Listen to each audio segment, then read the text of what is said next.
Hello everyone, welcome to Let's Learn Science and Grow with Learning. I hope you all are really well. So, in this channel, I post videos related to science content for the classes 9th, 10th, 11th, 12th, CPSE, ICSE boards, as well as NEET exams and other competitive exams. So, as I have already posted the videos related to the circulatory system part 1 and part 2, now we are going to study regarding the structure and function of heart in the part 3. So let's firstly discuss what we have learned till now in part 1 and part 2 of the circulatory system. Let's recap the So, in the previous parts of the circulatory system, we have studied regarding what is circulatory system, what is a blood vessel, what are the types of blood vessels, as well as the functions of the blood vessels. So, we know the function of our circulatory system and blood vessel is to transport blood with the help which is transporting oxygen, nutrients, waste, vitamins, everything throughout our body, right? And we have studied regarding the types of blood vessels, that is arteries, veins and the capillaries.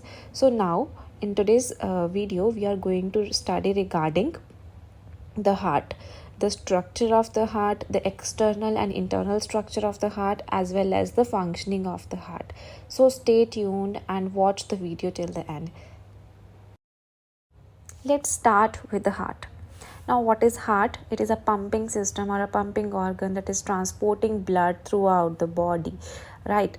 Like, what is the structure of the heart? It is having 4 chambers, right? That is right atrium as shown to you in the diagram, right atrium on the upper side, left atrium on the, we can say, upper side, but on the left side, right ventricle and the left ventricle.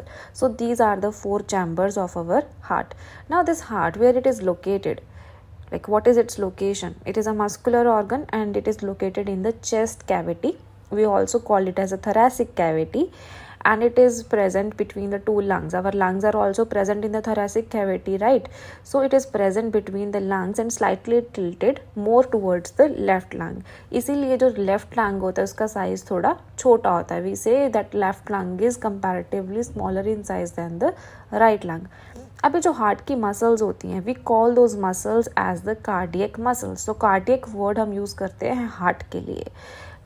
तो ये जो muscles होती हैं, this cardiac muscles, these are the strongest muscles in our body, क्योंकि ये through out the life काम कर रही हैं. They are not taking any break, they are not getting fatigue, थक नहीं रही हैं, they are working continuously. So those muscles of the heart we call them as cardiac muscles. This is very important. Now let's study regarding the structure of human heart in detail. As shown to you, यहाँ पे एक diagram दिखाई गई है. This is a very beautiful and very important diagram for all of you. So human heart का size कितना होता है? जैसे हम अपनी मुट्ठी बंद कर लेते हैं, that is a human feast, उतना साइज़ होता है हमारे हार्ट का. वी हैव स्टडीड कि जो हमारा हार्ट है उसके 4 चैम्बर्स होते हैं, 2 एट्रियम होते हैं, 2 वेंट्रिकल्स होते हैं. तो राइट एट्रियम और राइट वेंट्रिकल ये एक हाफ बनाता है हार्ट का, लेफ्ट एट्रियम और लेफ्ट वेंट्रिकल एक हाफ बनाता है. So right atrium and right ventricle they make the right heart, and left atrium and left ventricle they make up the left part of the heart. तो ये दोनों parts जो होते हैं, right atrium, right ventricle, left atrium, left ventricle, all these parts are separated from each other. तो इनके बीच में दीवारें बनाई गई होती हैं जिनको हम सेप्टम्स बोलते हैं. ऑलराइट. और जो ये ब्लड है, ये एट्रियम से वेंट्रिकल में जा रहा है, वेंट्रिकल से फिर आगे जा रहा है. So in this way the blood is travelling. ये सब हम आगे पढ़ेंगे in the functioning of the human heart. तो इन सब के बीच हमारे पास जो बिगेस्ट आर्टरी होती है, that is अयोर्टा.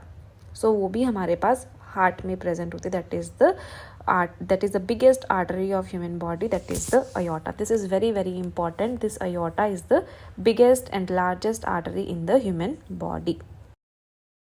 Now let's talk about the valves of the heart. तो वॉल्व्स क्या होते हैं? वॉल्व्स जिनको हम डोर्स भी बोल सकते हैं। अब जैसे ब्लड है, ब्लड एट्रियम से वेंट्रिकल की तरफ जा रहा है तो वहाँ पर एक डोर प्रेजेंट है, तो आगे वेंट्रिकल से कहीं और जा रहा है तो वहाँ पर भी डोर प्रेजेंट है। वो डोर क्यों प्रेजेंट होते हैं? दे ensure that blood flows in single direction, मतलब वो एक डायरेक्शन में जा रहा है, बैक फ्लो उसका नहीं हो रहा है। So valves are the flaps of fibrous tissues located in the cardiac chambers between the veins. तो हमारे पास जैसे अभी वॉल्व्स भी हमारे पास आगे दो तरह के होते हैं। एक होते हैं हमारे पास आर्टरियो वेंट्रिकुलर वॉल्व्स। ये कहाँ पर प्रेजेंट होते हैं? एट्रियम और वेंट्रिकल के बीच में, राइट एट्रियम और राइट वेंट्रिकल के बीच में, लेफ्ट एट्रियम और लेफ्ट वेंट्रिकल के बीच में। तो जो वॉल्व हमारा राइट वेंट्रिकल और राइट एट्रियम के बीच प्रेजेंट होता है that is known as a tricuspid valve, and the valve that is present between the left atrium and the left ventricle is called the mitral valve or the bicuspid valve. अब जो हमारे पास आगे next type of valve है वो that are known as the semilunar valves. These are located between the left ventricle and the aorta. अभी left ventricle से blood आगे कहाँ जा रहा है? अयोटा की तरफ जा रहा है, तो वहाँ पर जो वॉल्व प्रेजेंट है हम उनको बोलते हैं semilunar valve. All right, and the valve that is present between the pulmonary artery and the right ventricle, उनको भी हम सेमीलुनार वॉल्व बोलते हैं या फिर हम उनको पल्मनरी वॉल्व भी बोल देते हैं। So these are the types of valves that are present in the heart. These are very very important, इन पे बहुत क्वेश्चन पूछे जाते हैं। So do study regarding this. So now we have discussed regarding the structure of heart के कौन कौन से पार्ट्स हैं, कौन कौन से वॉल्व्स प्रेजेंट है। Now we are going to study regarding the external structure of the heart के बाहर से हमारा हार्ट कैसे प्रोटेक्टेड है, बाहर से हमारे हार्ट के ऊपर कौन सी लेयर्स हैं। राइट, सो ह्यूमन हार्ट जो हमारा होता है वो बहुत प्रोटेक्टेड ऑर्गन है, that is enclosed with in a fluid filled cavity. तो वहाँ पे एक फ्लूइड फिल्ड कैविटी है ताकि कोई भी शॉक ना लगे, कोई भी डैमेज ना हो हार्ट को जल्दी। तो that is known as a pericardial cavity.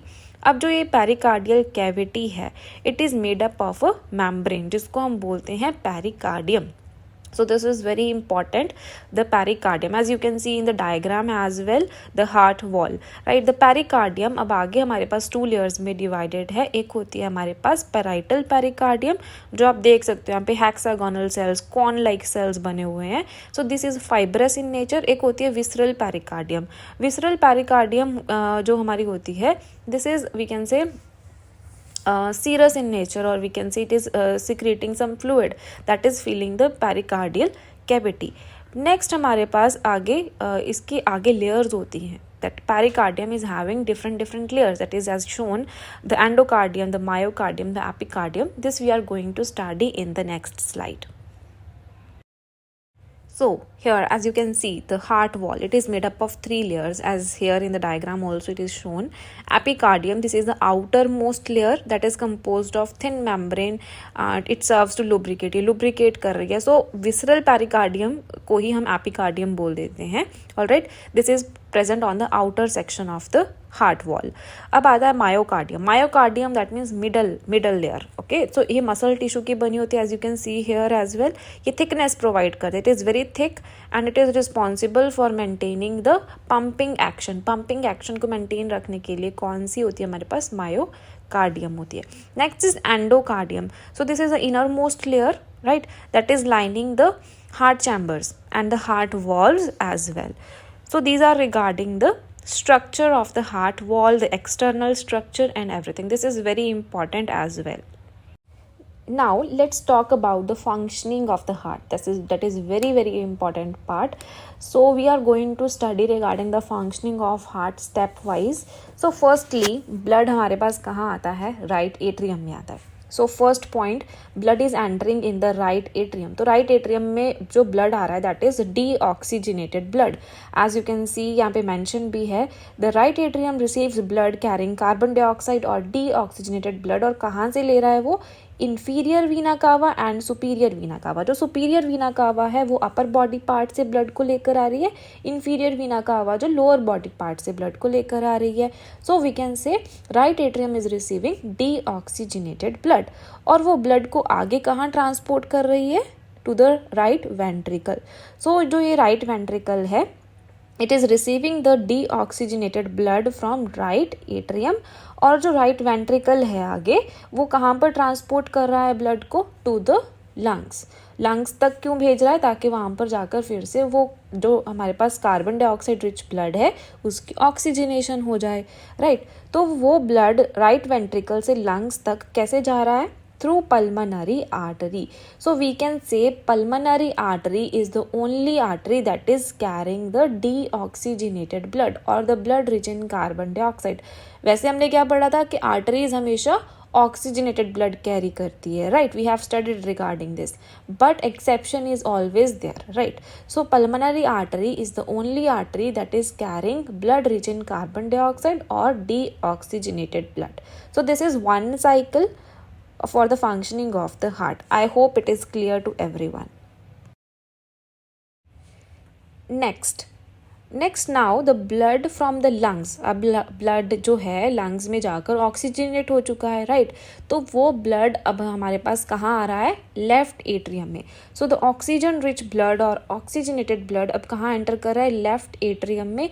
और लेफ्ट एट्रियम में किसके थ्रू आ रहा है, through pulmonary veins. So here is also one important point two remember, जो वेन्स हैं, right, we have studied के veins carry deoxygenated blood, or we can say blood rich in carbon dioxide, but pulmonary veins are the only veins that carries oxygenated blood, right? So you have to remember this is very very important coming from the lungs. तो अब left atrium में कौन सा blood आ गया है, oxygenated blood. It will move further towards the left ventricle. अब ये लेफ्ट वेंट्रिकल में मूव करेगा, लेफ्ट वेंट्रिकल से ये आगे हमारे पास टू द बॉडी पार्ट्स जाएगा through aorta. So aorta is the biggest artery, ये हमने पढ़ा है, right. The oxygenated blood then enters the left ventricle and it is transported to all the body parts through aorta. So this is all about the functioning of heart. I hope it is clear to everyone. Now let's recall all the parts, like all the steps in which the blood is flowing in human heart. So we can say deoxygenated blood जो है, right, वो enter कर रहा है from the inferior vena cava and superior vena cava in the in the right atrium, right, from the body parts to the right atrium. After the right atrium, it is entering the right ventricle and it is going to the lungs with the help of pulmonary artery, right. अभी pulmonary artery deoxygenated blood लेके जा रही है to the lungs. Next अब हमारे पास lungs से हमारे पास फिर से आ रहा है कौन सा blood, that is oxygenated blood to the left atrium. तो लेफ्ट एट्रियम में कौन सा ब्लड आ रहा है, ऑक्सीजनेटेड ब्लड आ रहा है through pulmonary veins. And next left atrium से वो कहाँ जा रहा है, left ventricle, and from the left ventricle it is going towards all the body part through aorta. I hope it is clear to everyone. यहाँ पे diagrams में भी बहुत अच्छे से मेंशन किया गया है. Now let's recap the things that we have studied in part 1, part 2 and part 3 of the circulatory system. So till now we have studied जो हमारा circulatory system है वो nutrients और oxygen, हमारे gases हो गए, हमारे waste materials हो गए, minerals, vitamins, medicine, सभी कुछ deliver कर रहा है, right, throughout the body. So we have studied, अभी तक हमने क्या कुछ पढ़ा है, that what is a circulatory system, what is its function, what are the blood vessels, what are its types and what are its functions. अभी हमने पढ़ा है regarding the heart, कि heart का function क्या है, heart का structure क्या है, heart का external structure क्या है. I hope it is clear to everyone. If still there are any doubts, you can write down in the comment section. I will try my best to clear all your doubts. So thank you so much students and everyone whoever is watching this video. Thank you for watching Let's Learn Science. So stay tuned for the next part 4 that will be regarding the blood, the type of blood cells and the types of circulation. So do like, share and subscribe. It gives me a motivation to make more such videos. And for notes and PDF, if you want any, write down in the comment section. I will surely go through your comments and surely try to